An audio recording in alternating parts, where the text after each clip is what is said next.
Hello, I am in our 1950s town for the American Studies course, and I'm about to show you how you can take a field trip to some other 1950s style places in order to write about it for our next activity, which is writing about your opinion of another place that you visit.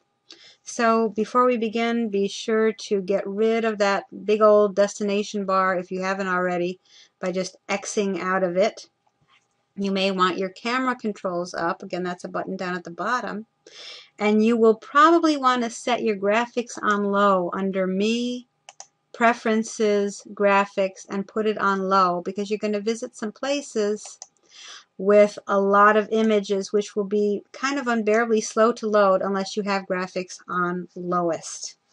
So what you're going to want to do in our town, and you of course know how to get here by my profile for my other video, going into our town and you're looking for the red boxes, you only need to find one red box and you are going to buy it. And like the clothing in our stores, it is free.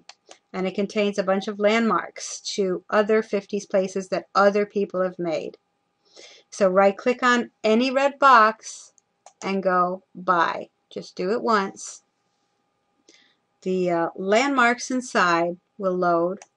Click buy. And then in the upper right it'll say you paid Lorraine Sharon $0.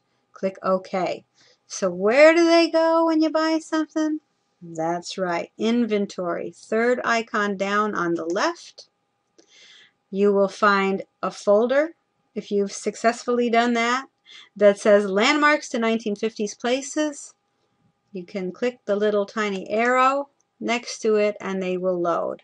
Well, guess what? The very first landmark I've put in there is UNC Charlotte 1950s area. That's this town. So now you will have two ways to get back here. Not only via Lorraine Sharon's profile, but now you have a landmark to it.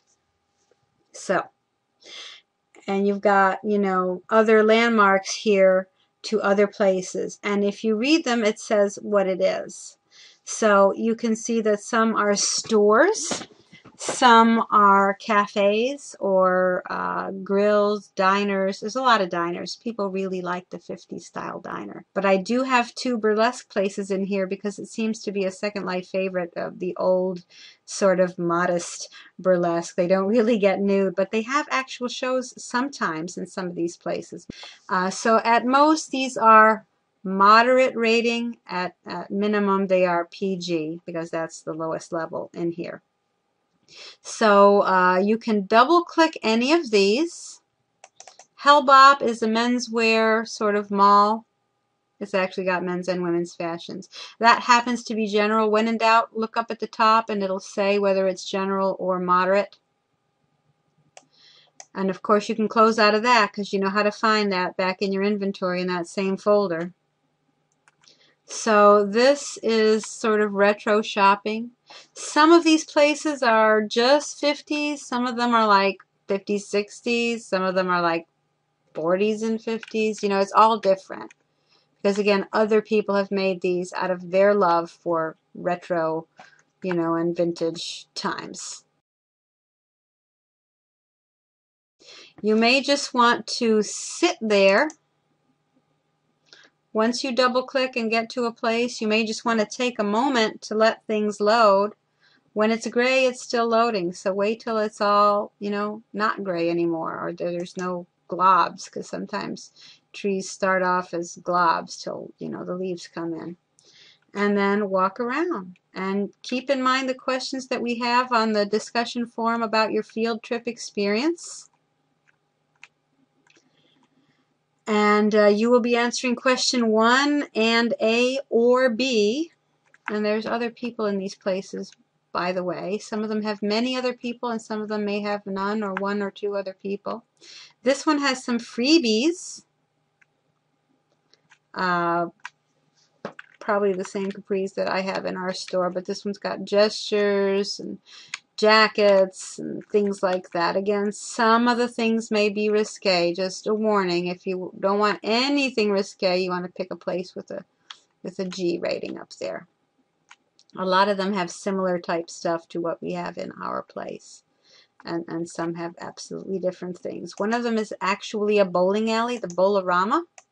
They actually, when I was there earlier, had a tournament going on and people talking. So that could be something interesting to observe and write about if you were so inclined. Runaround Sue's is one of the oldest dance places in Second Life, and this particular place is 50s and 60s, so keep that in mind. Sometimes they'll greet you when you come to these places, and you just might want to glance at the local chat, because sometimes they say hello, and then they'll say your name and greet you. This one has a lot of people dancing here tonight. I think that they may have a concert of some kind here. Get Your Kicks at Route 66 is a place where you can actually ride bikes. So this one, oh, it's slow to load, but has a lot of posters that you'll see that some of them are a little bit out of place for the 50s, but it also has some other things that are very, very like the 50s, such as this old gas station over there, which is kind of interesting. And some of these bikes you can actually right-click on, and this one says hit it, which means ride it. And there I am riding the bike. And it's very difficult. Oh boy, I'm crashing into everything here. And again, it's your opinion to write about it. I look forward to reading your posts, and I hope you enjoy this. And have a good time. And I will see you in Second Life.